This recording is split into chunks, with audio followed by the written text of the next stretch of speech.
शांती. आज आहे 20/3/2024 ची मुरली. महावाक्य आहे, गोड मुलांनो, तुम्हाला गुप्त खुशी झाली पाहिजे की आपण परमात्मा पित्याच्या युनिव्हर्सिटीचे स्टुडंट आहोत. भविष्य नवीन दुनियेचा वारसा प्राप्त करण्यासाठी शिकत आहोत. प्रश्न आहे, सदैव कोणत्या स्मृतीमध्ये राहिला तर दैवी गुण धारण होत राहतील? उत्तर आहे, आम्ही आत्मा शिवबाबांची संतान आहोत. बाबा आपल्याला काट्यापासून फूल बनविण्यासाठी आले आहेत. हीच स्मृती सदैव राहिली तर दैवी गुण धारण होत राहतील. अभ्यास आणि योगावर पूर्ण लक्ष असावे. विकाराचा तिरस्कार वाटावा, तेव्हा दैवी गुण येत जातील. ज्यावेळी कोणता विकार वार करेल तेव्हा समजले पाहिजे, मी काटा आहे, मला तर फूल बनायचे आहे. ओम शांती. मुलांच्या बुद्धीमध्ये आहे की आम्ही रुहानी युनिव्हर्सिटीमध्ये बसलो आहोत. हा शुद्ध नशा असला पाहिजे. शाळेमध्ये जसे साधारण रीतीने बसतात तसे इथे बुद्धू होऊन बसायचे नाही. बरीच मुले बुद्धू असल्याप्रमाणे बसतात. आठवण राहिली पाहिजे, ही उच्च ते उच्च परमपिता परमात्म्याची युनिव्हर्सिटी आहे. त्याचे आपण स्टुडंट आहोत. तर तुम्हाला किती शुद्ध गर्व असला पाहिजे. ही आहे गुप्त खुशी,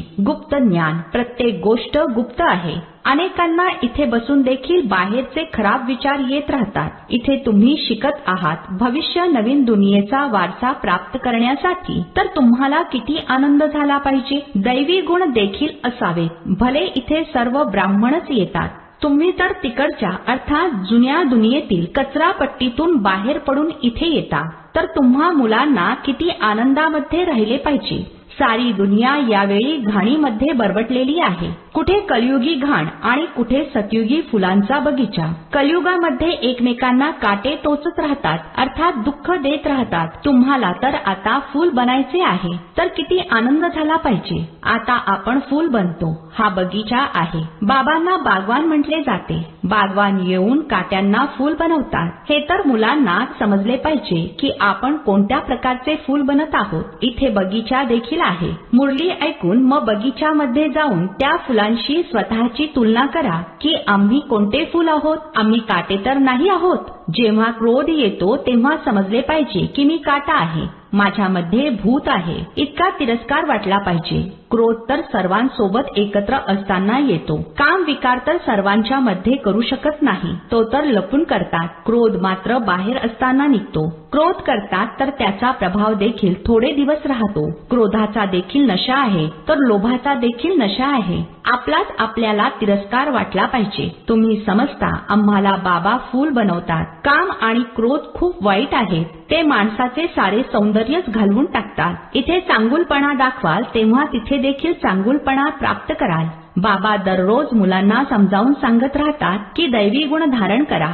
स्वर्गामध्ये यायचे आहे ना. हे लक्ष्मी नारायण किती गुणवान आहे. महिमा देखील यांच्या समोर जाऊन गातात. आम्ही नीच पापी कामी आहोत. तुम्ही सर्व गुण संपन्न आहात. तुम्ही समजावून सांगता देखील की स्वर्ग आहे फुलांचा बगीचा आणि नरक आहे काट्यांचे जंगल. शिवबाबा स्वर्ग स्थापन करतात, रावण नरक बनवतो. विचार केला पाहिजे की मी आत्मा बाबांची संतान आहे. माझ्यामध्ये घाण अर्थात विकार कुठून आले. जर कोणताही विकार असेल तर बाबांचे नाव बदनाम कराल. क्रोध कराल तर जणू बाबांची निंदा कराल. क्रोधाचे भूत आले आणि बाबांना विसरले. बाबांची आठवण असेल तर कोणतेही भूत येणारच नाही. जर कोणाच्या मनाला दुःख देत असाल तर त्याचा देखील परिणाम होतो. एकदा जरी क्रोध केला तरी 6 महिन्यांपर्यंत सर्वांच्या बुद्धीमध्ये राहणार की हा क्रोधी आहे. मग मनातून उतरतात. बाबांच्या देखील मनातून उतरतात. हे दादा अर्थात ब्रह्मा बाबा देखील विश्वाचे मालक बनतात.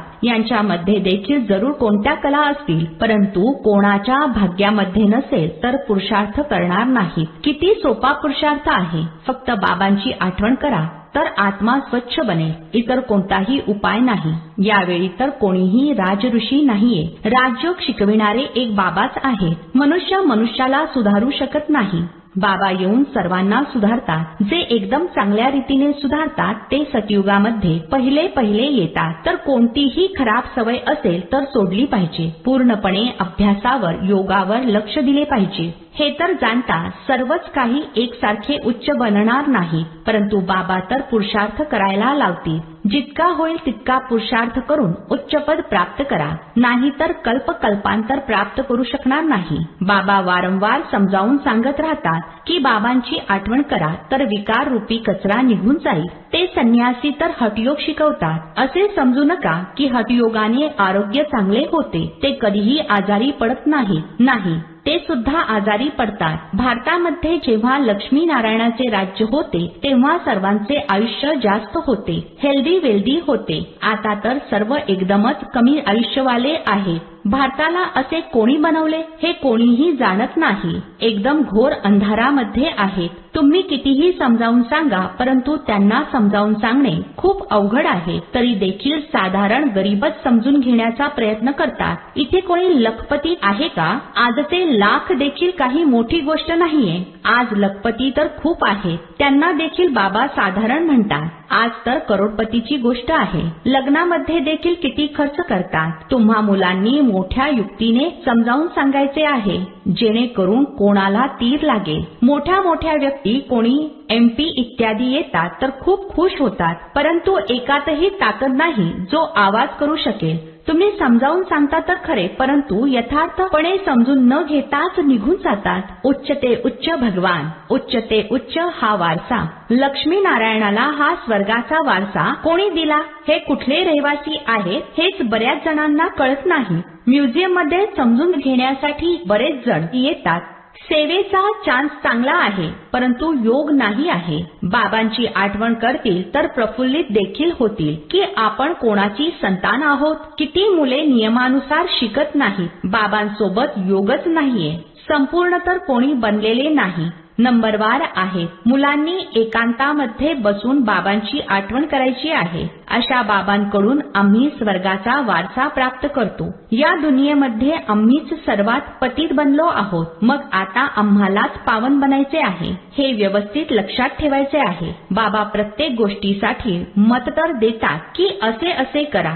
जसा व्हिक्टोरिया राणीचा वजीर गरीब होता, रस्त्यावरच्या लाईट खाली बसून अभ्यास करून करून उच्च पद प्राप्त केले. आवड होती. हे देखील गरिबांसाठी आहे. बाबा आहेत गरीब निवाज. श्रीमंत कसले भगवंताची आठवण करू शकणार? म्हणतील आमच्यासाठी तर स्वर्ग इथेच आहे. अरे, बाबांनी स्वर्गाची स्थापना अजून केलेली नाहीये, आता करत आहेत. बाबांची आठवण करा. पावन तर जरूर बनायचे आहे. मुलांनी युक्ती शोधून काढायची आहे. कसे कोणाला समजावून सांगावे की भारताचा प्राचीन योग परमपिता परमात्म्याशिवाय दुसरा कोणीही शिकवू शकत नाही. हठयोग आहे निवृत्ती मार्गवाल्यांसाठी. बाबा समजावून सांगत राहतात. जेव्हा कोणाचे कल्याण व्हायचे असेल तर मग लिहितील देखील असे. अजून वेळ आहे तर कोणाच्याच बुद्धीमध्ये येत नाही. तुमचे हे आहे ईश्वरीय मिशन. तुम्हाला मनुष्यांना देवता बनविण्याची सेवा करायची आहे. दुनियेमध्ये तर अनेक प्रकारची मते उदयास येत राहतात, तर त्यांचे किती नाव होते. अंधश्रद्धा किती आहे. रात्रंदिवसाचा फरक आहे. तुम्हा ब्राह्मणांमध्ये देखील रात्रंदिवसाचा फरक आहे. कोणी तर काहीच जाणत नाहीत. आहे तर खूप सोपे. स्वतःला आत्मा समजा. बाबांची आठवण करा तर पापे नष्ट होतील. दैवी गुण धारण करा तर असे बनाल. दवंडी पिटवत रहा. देह अभिमान नसेल तर ढोल गळ्यामध्ये घालून सर्वांना सांगत रहा की बाबा आले आहे. ते म्हणत आहेत माझी आठवण कराल तर तुम्ही पतितापासून पावन बनाल. हा संदेश घराघरामध्ये द्यायचा आहे. सर्वांवर कट अर्थात गंज चढलेला आहे. दुनिया तमोप्रधान आहे. सर्वांना बाबांचा संदेश जरूर पोहोचवायचा आहे. अंतामध्ये तुमची वाह वाह होईल. म्हणतील कमाल आहे यांची. इतके यांनी जागे करण्याचा प्रयत्न केला, परंतु आम्ही जागे झालो नाही. जे जागे झाले त्यांनी मिळवले, जे झोपून राहिले त्यांनी गमावले. बाबा बादशाही देण्यासाठी येतात तरी देखील गमावून बसतात. सेवेच्या युक्त्या शोधून काढल्या पाहिजे. बाबा आले आहेत म्हणतात मामेकम अर्थात मज एकाची आठवण कराल तर विकर्म विनाश होतील. पवित्र बनून पवित्र दुनियेचे मालक बनाल. जर आठवण केली नाहीत तर पापे भस्म होणार नाहीत. अजिबात गंज राहू नये, तेव्हा उच्च पद प्राप्त करू शकाल, नाहीतर पद देखील कमी, सजा देखील भोगावी लागेल. सेवेची चांगली संधी आहे. चित्रे सोबत घेऊन गेल्यास चांगली सेवा करू शकाल. चित्रे अशा पद्धतीने बनवली पाहिजे जी खराब होणार नाही. ही चित्रे खूप चांगली वस्तू आहे. बाकी मॉडेल्स तर जशी खेळणी आहेत. मोठमोठ्या व्यक्तींची मोठमोठी चित्रे असतात, हजारो वर्ष देखील राहतात. तुमची ही 6 चित्रे खूप आहेत. तुम्ही बोला, हे सृष्टीचे चक्र कसे फिरते हे आम्ही तुम्हाला समजावून सांगतो. या चक्राची आठवण केल्याने तुम्ही चक्रवर्ती राजा बनाल. बॅज देखील खूप चांगला आहे, परंतु मुलांना याची किंमत समजत नाही आहे. यावर देखील तुम्ही समजावून सांगत राहाल तरी देखील तुमची खूप कमाई होईल. हा बॅज तर असा आहे जो छातीला लावलेला राहावा. हे बाबा या ब्रह्माद्वारे हा वारसा देतात. ट्रेनमध्ये देखील फेऱ्या मारून हे समजावून सांगत रहा. लहान मुले देखील करू शकतात. तुम्हाला कोणी मनाई करू शकणार नाही. हा बॅज अशी वस्तू आहे, हिरे माणके, फळे फुले, महाल सर्व काही यामध्ये सामावलेले आहे, परंतु मुलांच्या हे लक्षात येत नाही. बाबांनी बऱ्याचदा समजावून सांगितले आहे की सोबत चित्र जरूर ठेवा. तुम्हाला कोणी उलटे सुलटे सुद्धा बोलतील. श्रीकृष्णाला देखील शिवी मिळाली ना, पळवून नेत होते, असे करत होते, परंतु त्यांना देखील पट्टराणी बनवले ना. विश्वाचा मालक बनून मग असे काम थोडेच करतील.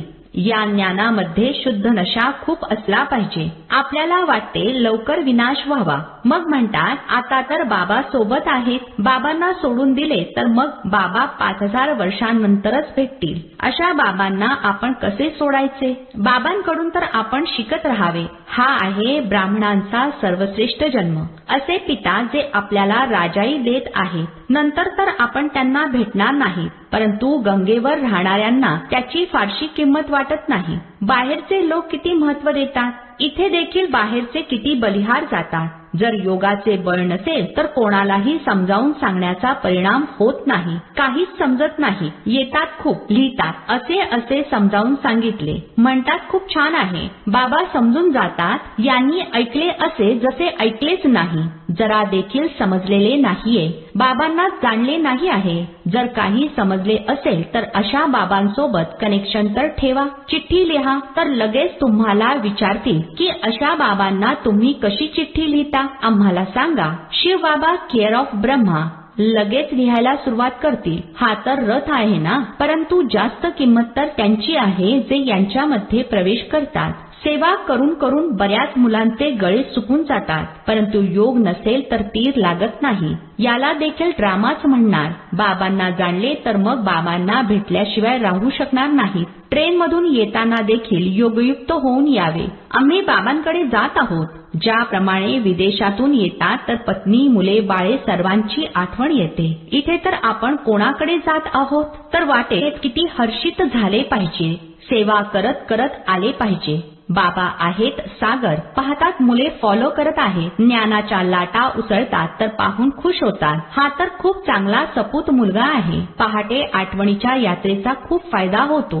असे देखील नाही. फक्त पहाटेलाच आठवण करायची आहे. उठता बसता खाता पिता आठवण केली, सेवा केली तर तुम्ही यात्रेवर आहात. अच्छा, गोड गोड खूप खूप वर्षांनंतर भेटलेल्या मुलांप्रती मात पिता बापदादांची प्रेमपूर्वक आठवण आणि सुप्रभात. आत्मिक पित्याचा आत्मिक मुलांना नमस्ते. आम्हा आत्मिक मुलांचा आत्मिक पित्याला नमस्ते. धारणेसाठी मुख्य सारांश आहे. पहिला पॉइंट आहे, कोणाच्याही मनाला दुःखी करायचे नाही. आतमध्ये कोणतेही भूत असेल तर तपासून त्याला काढून टाकायचे आहे. फूल बनून सर्वांना सुख द्यायचे आहे. दुसरा पॉइंट आहे, आपण ज्ञान सागराची मुले आहोत तर आतमध्ये सदैव ज्ञानाच्या लाटा उसळत राहाव्या. सेवेच्या युक्त्या रचायच्या आहेत. ट्रेनमध्ये देखील सेवा करायची आहे. त्याच सोबत पावन बनण्यासाठी आठवणीच्या यात्रेवर देखील राहायचे आहे. आजचे वरदान आहे, आठवण आणि सेवेच्या बॅलन्सद्वारे बाबांच्या मदतीचा अनुभव करणारे ब्लेसिंगचे पात्र आत्मा भव. जिथे आठवण आणि सेवेचा बॅलन्स अर्थात समानता आहे तिथे बाबांच्या मदतीचा विशेष अनुभव होतो. ही मदतच आशीर्वाद आहे, कारण बाप दादा अन्य आत्म्यांप्रमाणे आशीर्वाद देत नाहीत. बाबा तर आहेतच अशरीरी, तर बाप दादांचे आशीर्वाद आहेत.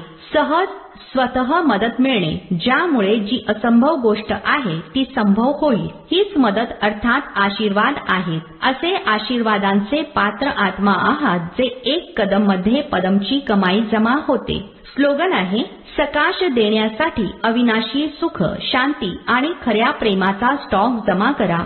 ओम शांती.